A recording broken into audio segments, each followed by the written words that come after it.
Good day, I'm Stephen McHugh, and this is your JIS News for Tuesday, May 10, 2022.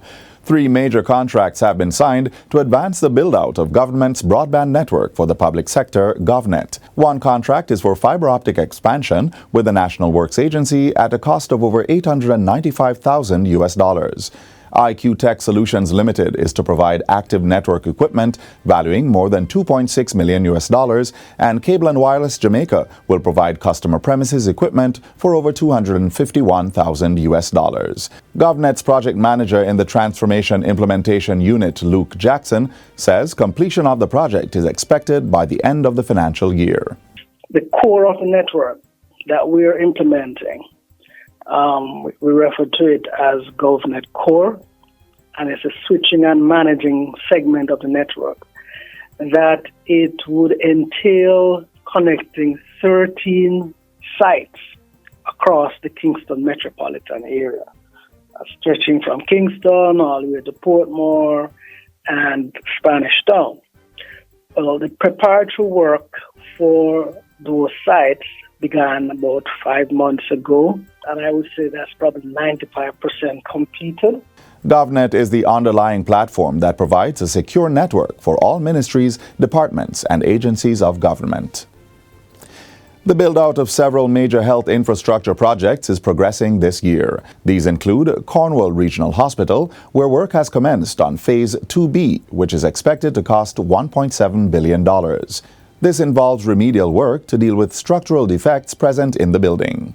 The ministry has also received cabinet approval for the use of design and build for the implementation of the final phase, Phase 3. Government is also spending $100 million this year to complete preparatory work for the construction of the 250-bed Western Children and Adolescent Hospital, which is expected to resume in June after being delayed due to COVID.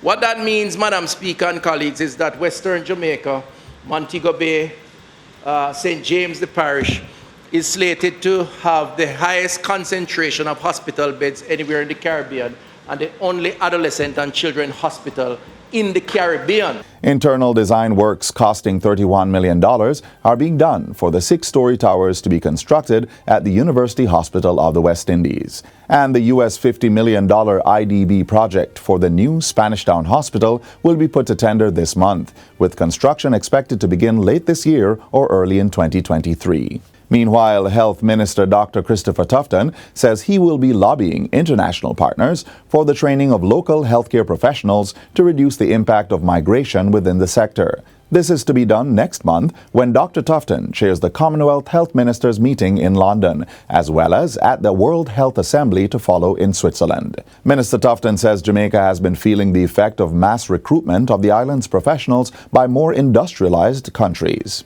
As we build out our infrastructure to improve the work environment and offer security of tenure to replace contract employment, Jamaica must also provide global leadership on the issue of scarcity of labor and the need for global collaboration around training and flexible contracts to promote cross-border service delivery of healthcare services. There are now less than 5% of active criminal cases in a state of backlog in the parish courts. Justice Minister Delroy Chuck says 72.8% of criminal cases filed in the parish courts are being resolved within a year, and 88.4% of cases are disposed of within 24 months.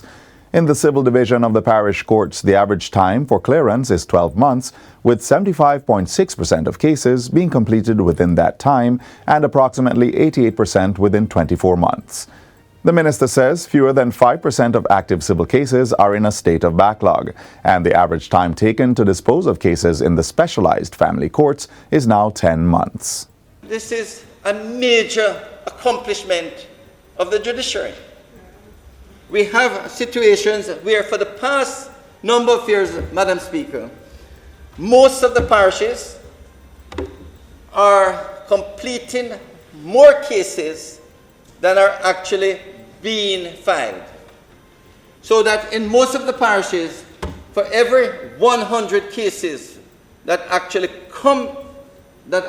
are filed, more than 100 cases are actually cleared up.